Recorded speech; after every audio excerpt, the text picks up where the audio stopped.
Welcome my friends, मैं Ajay sir. मेरे प्यारे बच्चों, सबसे पहले तो आप 11वीं क्लास के विद्यार्थी हैं। आपका लॉकडाउन चल रहा है और आप लोग 10वीं क्लास जो पास हुए हैं उसके लिए बहुत बहुत बधाई हो आपको, कॉन्ग्रेचुलेशंस।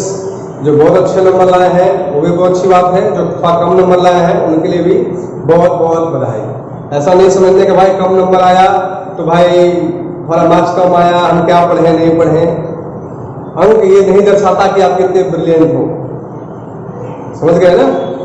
तो ऐसा नहीं, कम आया जाएगा सब ठीक है, कोई बात नहीं है। ज़्यादा आया तो अच्छी बात है और कम आया तो भी आप समझिए और मेहनत करने का प्रयास करेंगे।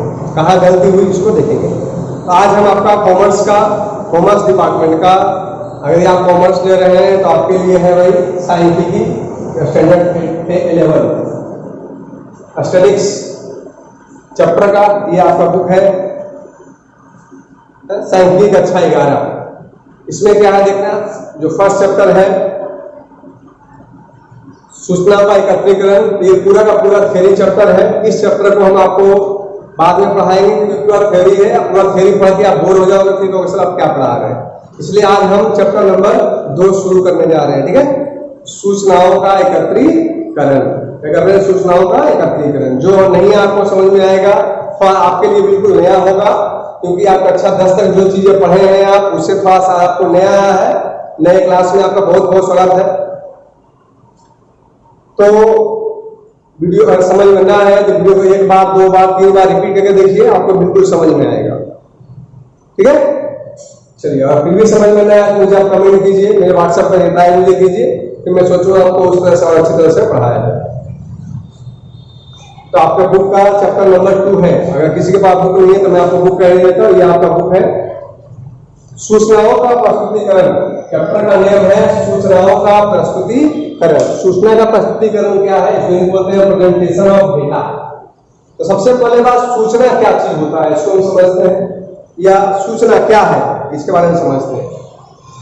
तो कोई भी रॉ डेटा, समझ गए ना, कोई भी संख्या आंकड़ा इसको व्यवस्थित कर दिया जाए। यदि मैं आपसे कहूं 2 4 5 6 3, ये संख्या हो गया है। क प म च प ट त, ये समय क्या है, लेटर है, है ना, वर्ण है, व्यंजन है, जो भी है। तो इन सभी को हम व्यवस्थित करते हैं। क्या करते हैं, इन सभी को हम व्यवस्थित करते हैं और व्यवस्थित करने के बाद जो हमें प्राप्त होता है उसको हम सूचना कहते हैं। जैसे मैं आपके सामने एक वार्तालाप कर रहा हूं, हमारी बात समझ में, तो जो आपको पढ़ना उसको मैंने इकट्ठा कर दिया, एक जैसा कर दिया है, और उसके बाद आपके सामने रिप्रेजेंट कर रहा हूं, आपके सामने आपको बता रहा हूं। ये क्या हुआ, आपको डेटा को सही ढंग से, डेटा मतलब 2 4 8 5 है, किताब है, कॉपी, एक डेटा है, समझ गए। डेटा कैसा भी हो सकता है, गन्ना है वो एक डेटा है, आप जो खाना खाते हो वो एक तरह का डेटा है। अब वो डेटा भले किसी फॉर्म में हो, ये जरूरी नहीं है कि डेटा लेटर ही हो सकता है। ये डेटा, ये भी आप बेंच टेबल डेस्क स्कूल के लिए डेटा है एक तरह का। आरी बात समझ में। तो अभी कह रहा है कि इस डेटा को रिप्रेजेंट करना है आपको अच्छे तरीके से, ताकि लोगों को सामने समझ में आए। यदि मैं आपको सिर्फ क च प बोल दूं तो समझ में आएगा, लेटर का पढ़ेगा। लेकिन आप पढ़ते हैं क से क बू त र, पढ़ते नहीं पढ़ते हो, तो क ब बू त र, इन चारों वर्ड को हमने व्यवस्थित कर दिया जी। इस व्यवस्थित वर्ड को हम क्या बोले, कब से कबूतर, ये हो गया एक सूचना। या गन्ना फैक्ट्री में देखते हो, गन्ना खेत में तो उबजता है ना, उसे हम गन्ना खाते हैं, लाते हैं फैक्ट्री में, उसकी पेराई करते हैं, पेराई करने के बाद उससे चीनी निकालते हैं। तो उसके लिए क्या हो गया, गन्ना एक डेटा हो गया, रॉ डेटा बोलेंगे उसको। रॉ डेटा और इनिशियलाइज डेटा होता है। रॉ डेटा मतलब कच्चा माल, इनिशियलाइज मतलब उससे तैयार समझो, तो चीनी बन गया, है ना, तो वो क्या हो गया, इनिशियलाइज डेटा हो गया। जैसे आप पढ़ रहे हैं पूरा पढ़ रहे हैं, पूरा किताब में जो भी चीज लिखा गया है वो एक रॉ डेटा है। सॉरी, क लिखा होगा, अरे वो रॉ हो गया, लेकिन इसी को किताब लिखने वालों ने व्यवस्थित से लिख दिया है। इसे हम क्या बोलेंगे, इनिशियलाइज डेटा कहते हैं। कोई भी चीज, कोई भी डेटा क्रमबद्ध तरीके से आपके सामने रिप्रेजेंट किया जाए। जैसे आपके लिए खाना, घर में खाना पकाते हो, जब आप घर में खाना पकाते हो तो चावल होता है, दाल होता है, नमक होता है, हल्दी होता है, बैगन, आलू, टमाटर, ये सब रॉ डेटा है। इन सबको आप प्रोसेस करते हो और प्रोसेस करने के बाद आपको क्या बनता है, दाल भात सब्जी घर में खाते हो, ये क्या है, इनिशियलाइज डेटा। उसी डेटा को हम तो इस चैप्टर में पूरा हम पढ़ेंगे, डेटा को हम आपके सामने रिप्रेजेंट कैसे करेंगे। उम्मीद करता हूं आप डेटा के बारे में समझ गए होंगे। सूचना, तो एक व्यवस्थित डेटा के समूह को हम सूचना कहते हैं। हम कह सकते हैं कि एक व्यवस्थित डेटा के जो समूह होता है, व्यवस्थित समूह होना चाहिए, जैसा तैसा नहीं होना चाहिए, उसे हम क्या बोलेंगे, सूचना कहेंगे। तो डेटा को हम रिप्रेजेंट कैसे कैसे करते हैं उसके बारे में समझते हैं। सबसे पहले आपको सूचना, हमने बताया सूचना क्या चीज होता है, व्यवस्थित डेटा के संग्रह को हम क्या बोलते हैं, सूचना कहते हैं। किताब लिखा गया है, ये भी सूचना है। हम आपको कहते हैं कि आज आपका रिजल्ट निकलने वाला है, ये एक सूचना है। तो इसमें क्या मिलेगा, आज ये सब वर्ड मिलकर बना हुआ है और उसको एक लाइन में हमने बोल दिया, आज आपका रिजल्ट आने वाला है, जैसे एग्जाम्पल। तो क्या हो गया, ये आपका क्या हो गया, आपको सूचना हो गया। अरे बस मैं कहूँ आओ और आके अपना रिजल्ट ले जाओ, ये भी एक सूचना हो गया। सूचना क्यों हुआ जी, इसमें बहुत सारा डेटा है। आओ एक डेटा हो गया, लेटर है, लेटर्स है, वोवेल्स है, जो भी कॉन्सोनेंट है, वर्ण है, वर्णमाला है, जो भी, इन सभी से मिल करके एक व्यवस्थित जिसका कुछ अर्थ निकल सके, उसे हम क्या बोलेंगे, सूचना बोलेंगे। अब जो सूचनाएं होती है जी, वो क्या होती है, संख्यात्मक सूचनाएं और गुणात्मक सूचनाएं। तो जब हम किसी के बारे में बोलते हैं, उसके गुणों के बारे में बताते हैं, जैसे तुम अच्छा लड़का हो, पढ़ने में बहुत होशियार हो, तुम 11वीं क्लास में पढ़ रहे हो, ये क्या हो गया, आपको गुणात्मक डेटा हो गया, गुण के बारे में बता रहे हैं। डेटा का वह फॉर्म जिसमें गुण के बारे में बताया गया, ये ऐसा है, वो वैसा है, वो ऐसा है, ये क्या हो गया, आपको गुणात्मक डेटा कहलाएगा। और संख्यात्मक में क्या होता है, संख्यात्मक लिखते भाई 4, 5, 6 ऐसा कुछ लिखते संख्या लिखते हैं। आपके एग्जाम में कितने परसेंट मार्क्स आए, है ना, आप फर्स्ट डिवीजन लाए, आप बहुत अच्छा परीक्षा में लाए, ये हो गया गुणात्मक सूचना। आप बहुत अच्छे विद्यार्थी हो, ये हो गया गुणात्मक सूचना। लेकिन उसी को यदि हम कह दें कि आपने परीक्षा में हिंदी में इतने मार्क्स लाए, इंग्लिश में इतने मार्क्स लाए, गणित में इतने मार्क्स लाए, जो भी सब्जेक्ट है उन सभी सब्जेक्ट को इतने मार्क्स लाए, तो वो क्या हो गया, आपको संख्यात्मक सूचना कहलाएगा। आदि बात समझ में।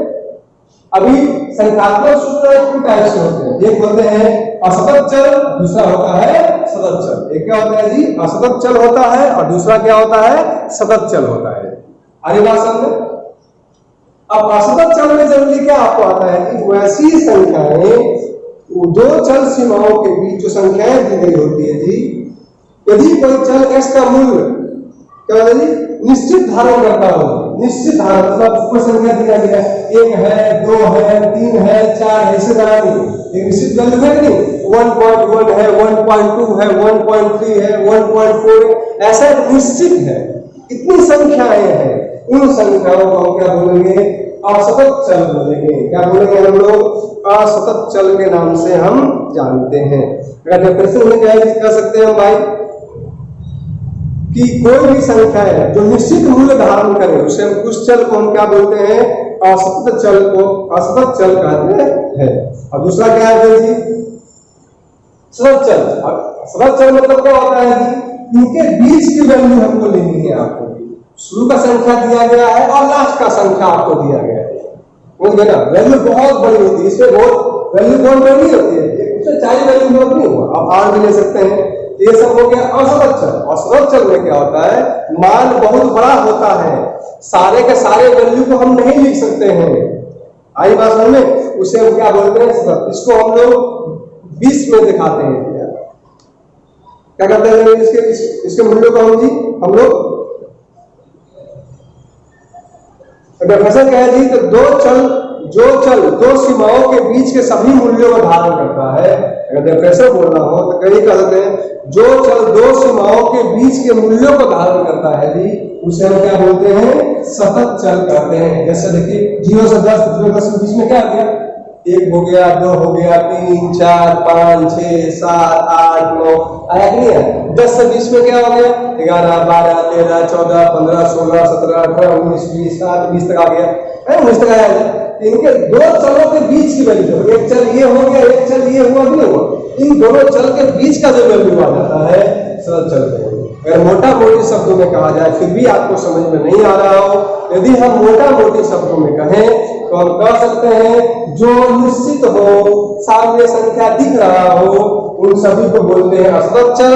और सरल चल में जी उनके बीच की वैल्यू जो होती है जी उसे हम क्या बोलते हैं, सरल चल करते हैं। ऐसा 0 से 10, 10 से 20, 20 से 30, 30 से 40 दिया गया होता है जी, उसे हम क्या बोलेंगे, सतत चल बोले, सतत चल कहते हैं। अभी आपको आता है जी वर्गीकरण, क्लासिफिकेशन। वर्गीकरण होता क्या चीज है, तो किसी भी वस्तु को, किसी भी ऑब्जेक्ट को, दुनिया में किसी भी चीजों को निश्चित तरीकों से क्या करते हैं, जिसको हम बांटते हैं, एक अपना एक तौर कानून, कायदे कानून के माध्यम से उसको हम वर्गीकृत करते हैं, बांटते हैं। जैसे में क्लास में विद्यार्थी बैठा है, 50 विद्यार्थी है, कोई विद्यार्थी 6 फीट लंबा होगा, कोई विद्यार्थी 5 फीट लंबा होगा, कोई विद्यार्थी 4 फीट लंबा होगा।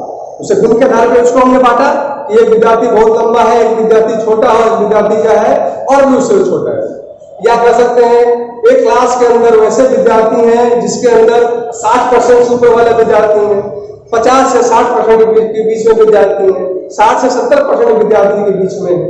ऐसे उसको हम उसके गुण धर्म के आधार पर से, चाहे वो गुण धर्म कैसा भी क्यों ना हो, तो हर एक वस्तु को अगर कहा जाए आपसे वर्गीकरण क्या है, इसका डेफिनेशन तो हम कह सकते हैं वैसा वस्तु या कुछ भी जिसके गुण धर्म के आधार पे, उससे गुण के आधार पे हम उसे अलग अलग तरीकों से बांटते हैं, उसको अलग अलग तरीकों से अलग करते हैं, डिवाइड करते हैं, उसको छांटते हैं। उससे क्या बोलेंगे, आपको वर्गीकरण कहते हैं। क्या कहते हैं, वर्गीकरण। जैसे घर में आप देखते होंगे आपके मम्मी पापा खाना बनता, मम्मी खाना बनाती है तो आप देखते हैं एक डब्बे में गोलकी रखते हैं, एक डब्बे में जीरा रखते हैं, एक डब्बे में नमक रखते हैं, लहसुन, प्याज, हल्दी, जो भी खाना पकाने की सामग्री है उन सभी सामग्री को हम अलग अलग डब्बों में बांट बांट करके रखते हैं। ऐसा तो घर में हम नहीं करते कि सारे को मिला जुला के एक में डाल दो, प्रॉब्लम होता है जी।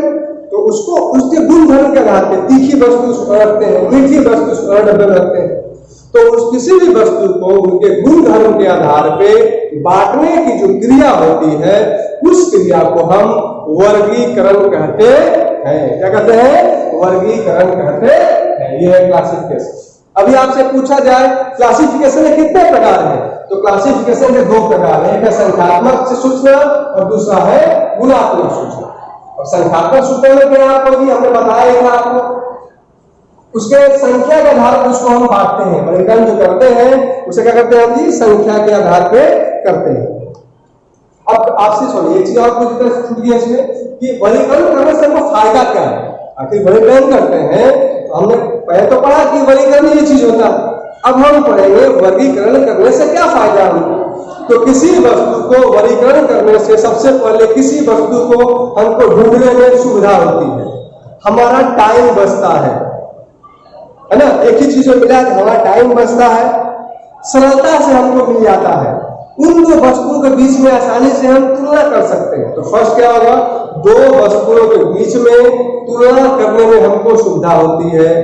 दूसरा लाभ, उसको हमको ढूंढने में सुविधा होती है, समय की बचत होती है, समय की बर्बादी नहीं होती है, समय, शक्ति और खर्च तीनों बचता है। पैसा भी बचता है, समय भी बचता है और खर्च भी बचता है। आपको सर पैसा कैसे बचता है सर, तो मान लीजिए छोटा चीज आप भूल लीजिए, ठीक है, लेकिन यही चीज यदि बहुत बृहद पैमाने पर कर दिया जाए, है ना, तो क्या हो जाएगा जी, बहुत सारे लोग उसमें खर्च हो जाएंगे बांटने में जी, तो वो क्या कहलाएगा, लोग आदमी व्यक्ति होने लगेगा ना, उसमें क्या होगा जी, उसका खर्च होने वाला है जी।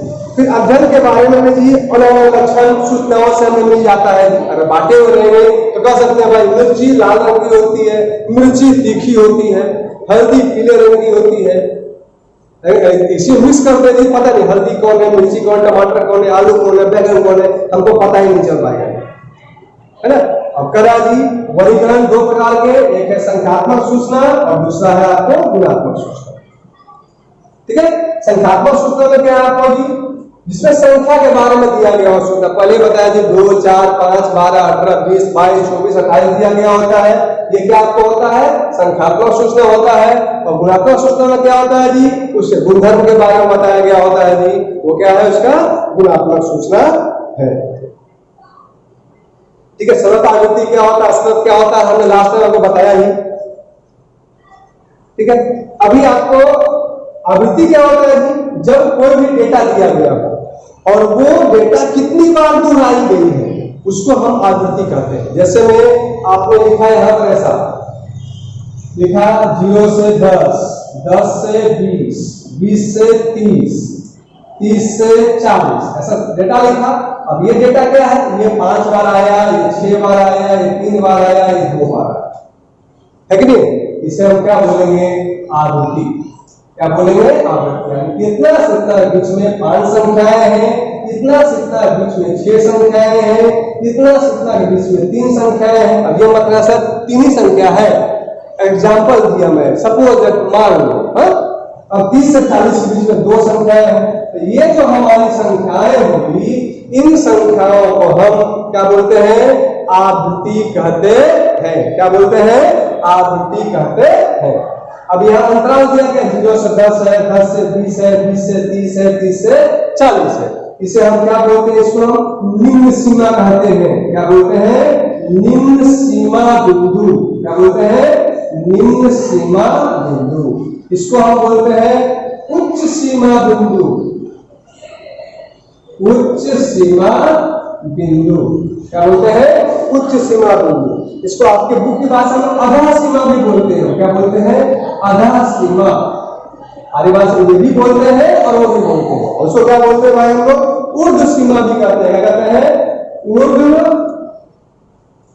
ऊर्ध्व सीमा। हमारी भाषा में ये हो गया निम्न मतलब आधा सीमा, और ये ज्यादा हो गया मतलब उच्च सीमा। और इसके बीच में कितना है, 10 का अंतराल है। इसके बीच में कितना है, 10 का अंतराल है। इसके बीच में कितना है, 10 का अंतराल है। उसके बीच में 10 का अंतराल है। इसे लिखिए,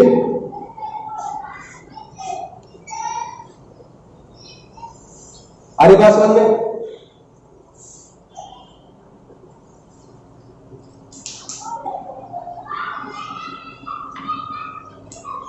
अगर आपको विस्तार किसी और भी चीज में विस्तार आपको निकालना आ गया, क्या बोलेगा, विस्तार क्या होगा, तो क्या होता है विस्तार जी, उच्च सीमा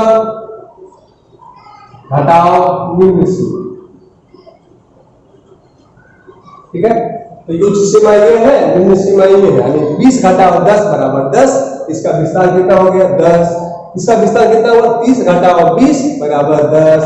40 घटाओ 30 बराबर 10। यानी 2 छोटी वाली वैल्यू और बड़ी वाली वैल्यू के बीच में जो गैप होता है उसे हम क्या बोलते हैं, विस्तार करते हैं।